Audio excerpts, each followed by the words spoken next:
Shalom, selamat pagi Bapak Ibu yang terkasih dalam Tuhan kita Yesus Kristus. Di pagi hari ini kita kembali dalam perenungan harian Gereja Pokemon pertama. Namun sebelumnya saya mengajak Bapak Ibu untuk kita sama-sama berdoa. Kita berdoa. Bapa di surga, terima kasih Tuhan untuk kesempatan di pagi hari ini. Kami ada lagi untuk menikmati udara yang baru, udara yang segar, dan berkat-berkat Tuhan yang kami rasakan di pagi hari ini. Namun sebelum Tuhan, kami juga merindukan mendengarkan suara kebenaran firman Tuhan. Berkati kami Tuhan hanya di dalam nama Yesus. Haleluya. Amin. Bapak Ibu yang terkasih dalam Tuhan Yesus Kristus, tema perenungan kita di pagi hari ini menghadapi krisis. Kejadian 26 ayat 1, maka timbullah kelaparan di negeri itu. Ini bukan kelaparan yang pertama yang telah terjadi dalam zaman Abraham. Sebab itu Ishak pergi ke Gerar kepada Abimelek, raja orang Filistin. Kelaparan yang dialami oleh keluarga Abraham bukanlah kelaparan yang pertama. Ishak pergi kepada raja Filistin, yaitu Abimelek, untuk mendapatkan pertolongan. Tetapi Tuhan memerintahkan untuk mengikuti petunjuk Tuhan. Maka Ishak tinggal di Gerar. Yang pertama, untuk kita tetap eksis saat krisis, yang pertama, satu, taatilah firman Tuhan. Kejadian 26 ayat 2-4. Lalu Tuhan menampakkan diri kepadanya serta berfirman, janganlah pergi ke Mesir, diamlah di negeri yang akan kukatakan kepadamu. Tinggallah di negeri ini sebagai orang asing, maka aku akan menyertai engkau dan memberkati engkau, sebab kepadamu lah dan kepada keturunanmu akan kuberikan seluruh negeri ini, dan aku akan menempati sumpah yang telah kuikrarkan kepada Abraham ayahmu. Aku akan membuat banyak keturunanmu seperti bintang di langit. Aku akan memberikan kepadamu keturunanmu seluruh negeri ini, dan oleh keturunanmu semua bangsa di bumi akan mendapat berkat. Ketika Tuhan mengizinkan Ishak mengalami masa krisis, ayat 1, di mana seharusnya ada janji Tuhan bisa didapatkan. Mari periksa hati kita. Jika hari ini kita mengalami krisis, jika itu disebabkan karena dosa, pelanggaran kita, maka kita harus bertobat. Tetapi jika itu karena diizinkan Tuhan masuk dalam kehidupan kita, percayalah ada berkat besar yang Tuhan siapkan untuk Bapak Ibu dan saya. Taatlah firman Tuhan. Gerar artinya rumah atau pondok penginapan. Ada waktu-waktu tertentu di mana Tuhan tempatkan kita di tempat yang tidak mengenakan. Sikap hati kita dalam suatu situasi menentukan apakah kita keluar sebagai pemenang atau pecundang atau orang yang kalah. Dalam ayat 2, Ishak mengambil sikap yang tepat, yaitu diam dan dengarkan Tuhan berbicara. Justru di mana waktu yang tidak mengenakan seperti itulah adalah waktu yang terbaik untuk bicara kepada kita, atau untuk Tuhan bicara kepada kita. The great time God speak to us.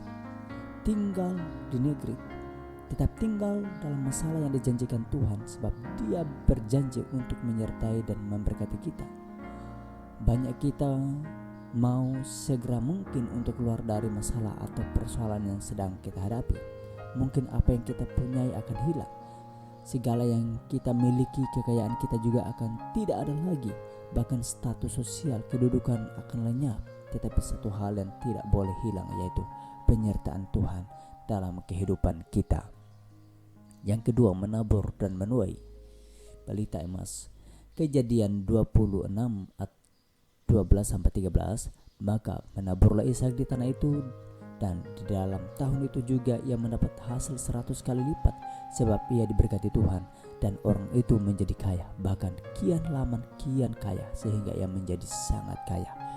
Pelajaran yang menarik harus menjadi contoh bagi kita, yaitu ketika dalam krisis kelaparan, kekurangan, Ishak menabur, dan memang jangan tunggu berkelimpahan dulu baru memberi, tapi justru dalam kekurangan kita dapat memberi, sebab dengan memberi kita sudah menerima. 2 Korintus 9 ayat 6-9. Camkanlah ini, orang yang menabur sedikit akan menuai sedikit juga, dan orang yang menabur banyak akan menuai banyak juga.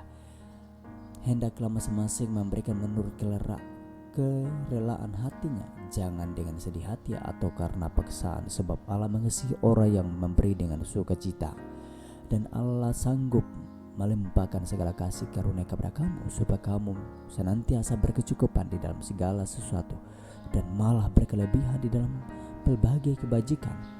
Seperti ada tertulis, ia membagi-bagikan, ia memberikan kepada orang miskin, kebenarannya tetap untuk selamanya.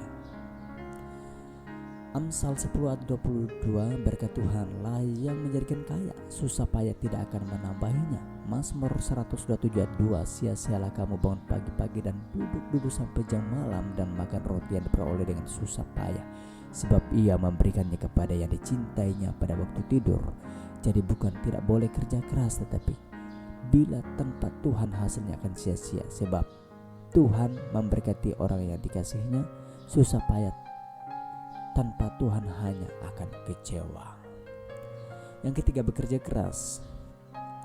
Kejadian 26 ayat 18, demikian bunyi kebenaran firman Tuhan. Kemudian Ishak menggali kembali sumur-sumur yang digali dalam zaman Abraham ayahnya, dan yang telah ditutupi oleh orang Filistin sesudah Abraham mati. Disebutkanlah nama sumur-sumur itu menurut nama-nama yang telah diberikan oleh ayahnya. Kita harus menggali sesuatu. Arti kata gali yaitu mencari sampai ketemu, sumber, menyelidiki untuk mendapatkan sesuatu. Ada 7 kali kata menggali, digali, berarti Tuhan serius dengan hal ini. Artinya sumber dalam konteks untuk pribadi kehidupan kita. Artinya kehidupan Tuhan yang harus meluap dari kehidupan kita. Jadi kita yang harus mencari sampai menemukan sumber kehidupan, dan itu meluap ke dalam kehidupan orang lain. Saat Ishak menggali sumur, ada beberapa hal terjadi, yaitu sumur Esek, artinya pertengkaran. Kejadian 26 ayat 20, lalu bertengkarlah para gembala Gerar dengan para gembala Ishak. Kata mereka, air ini kepunyaan kami. Dan Ishak menamai sumber itu Esek karena mereka bertengkar dengan dia di sana. Banyak kali di saat kita mulai menggali sumber kehidupan kita, yang kita temukan justru malah sumber pertengkaran. Sumur Sitna artinya permusuhan. Jadi Kejadian 26 atau 21, kemudian mereka menggali sumur lain dan mereka bertengkar juga tentang itu. Maka Ishak menamai sumber itu Sitna. Saat sumur kehidupan kita itu digali lebih lagi, acap kali yang kita temukan malah adalah permusuhan. Sumur Rehobot artinya kebebasan. Kejadian 26 ayat 22, ia pindah dari situ dan menggali sumur yang lain lagi. Tetapi tentang sumur ini mereka tidak bertengkar. Sumur ini dinamanya Rehobot. Dan ia berkata, sekarang Tuhan telah memberikan kelonggaran kepada kita sehingga kita dapat beranak cucu di negeri ini. Tuhan tidak menginginkan kehidupan kita hanya terkundung dalam pertengkaran dan permusuhan, tetapi mengingatkan kepada kebebasan dari hal-hal tersebut. Saat kita menggali sumur, yang kita temukan justru pasir, batu, duri, tetapi jangan pernah berhenti menggali. Pada saat kita gagal, jangan berhenti menyerah, terus berusaha dan percaya bersama Tuhan. Kegagalan itu diganti dengan kemuliaan akan penyertaan Tuhan.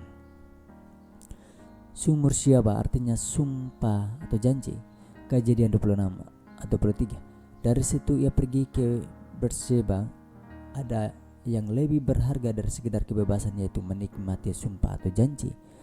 Setiap kita yang tidak punya pengharapan atau putus asa, mari pegang janji Tuhan. Saat kita pegang janji Tuhan, maka Tuhan akan berbuat atau membuat atau bertambah 7 kali lipat janji atau Berseba. Ketika kita pegang satu janji, Tuhan akan kasih 7 kali janjinya. Artinya yang Tuhan inginkan adalah adanya peningkatan dalam kehidupan kita. Masa depan kita itu adalah janji Tuhan akan bertambah 7 kali lipat. Yang keempat, membangun mezbah atau mezbah dupat. Kejadian 26 atau 25, sesudah itu Ishak mendirikan, ia memasang kemahnya di situ, lalu hamba-hambanya menggali sumur di situ. Membangun mezbah berbicara tentang hubungan dengan Tuhan dan juga berbicara tentang ibadah dan hidup di dalam kehendaknya. Bagaimana ibadah kita, bagaimana doa kita, bagaimana penyerahan kehidupan kita. Keluaran 23 Ayat 25, tetapi kamu harus beribadah kepada Tuhan Allahmu, maka Ia akan memberkati roti makananmu dan air minumanmu, dan aku akan menjauhkan penyakit dari tengah-tengahmu. 1 Timotius 6 ayat 6. Memang ibadah itu kalau disertai rasa cukup memberi keuntungan besar. Keempat, mesbah yang telah dibangun Abraham adalah mesbah di dekat Sikem. Kejadian 12 ayat 6-7. Kata Sikem berarti bahu, membuktikan bahwa Abraham telah menyerahkan seluruh hidupnya kepada Tuhan. Segala permasalahan dan beban hidup ia letakkan di atas bahu Tuhan. Mesbah dekat Betel. Kejadian 12 ayat 8. Betel berarti rumah Tuhan. Abraham sangat menghormati rumah Tuhan, tempat di mana ia lahir. Setiap orang yang menghormati rumah Tuhan pasti akan diberkati secara luar biasa. Contohnya keluarga Obed Edom. 3 bulan lamanya tabut Tuhan di situ, tinggal di rumah Obed Edom, orang Gad itu, dan Tuhan memberkati Obed Edom dan seisi rumahnya. 2 Samuel 6 ayat 11-12. Mesbah di Hebron. Kejadian 13 ayat 18. Kata Hebron berarti damai sejahtera. Ketika keluar dari negerinya, Abraham tidak hanya membawa keluarga tetapi juga Lot, keponakannya, sehingga Lot pun merasakan dampaknya turut diberkati karena kekayaan yang melimpah. Mereka harus berpisah. Abraham memilih untuk mengalahkan dan tidak mau bertengkar dengan Lot, sehingga ada damai sejahtera dalam diri Abraham. Mesbah di Gunung Moria. Kejadian 22 ayat 1-2. Di Gunung Moria ini Abraham telah membuktikan kasihnya yang besar kepada Tuhan dengan mempersembahkan Ishak. Demikian perenungan kita di pagi hari ini. Biarlah perenungan ini boleh menjadi kekuatan baru dalam kita menjalani dan mengiring Tuhan di dalam kita, terus berakar dan bertumbuh, dan pada akhirnya kita akan menjadi orang-orang pemenang. Di pagi hari ini mari kita berdoa sebelum kita melanjutkan aktivitas kita di pagi hari ini. Bapa di surga, terima kasih Tuhan. Walaupun krisis kehidupan yang terus kami alami, tetapi kami mau Tuhan menempatkan hidup kami dalam tangan-Mu, sehingga pada akhirnya Tuhan kami tidak melihat krisis kehidupan itu, kami tetap melihat pemeliharaan Tuhan terus nyata dalam hidup kami. Terima kasih Bapa di surga. Haleluya. Amin.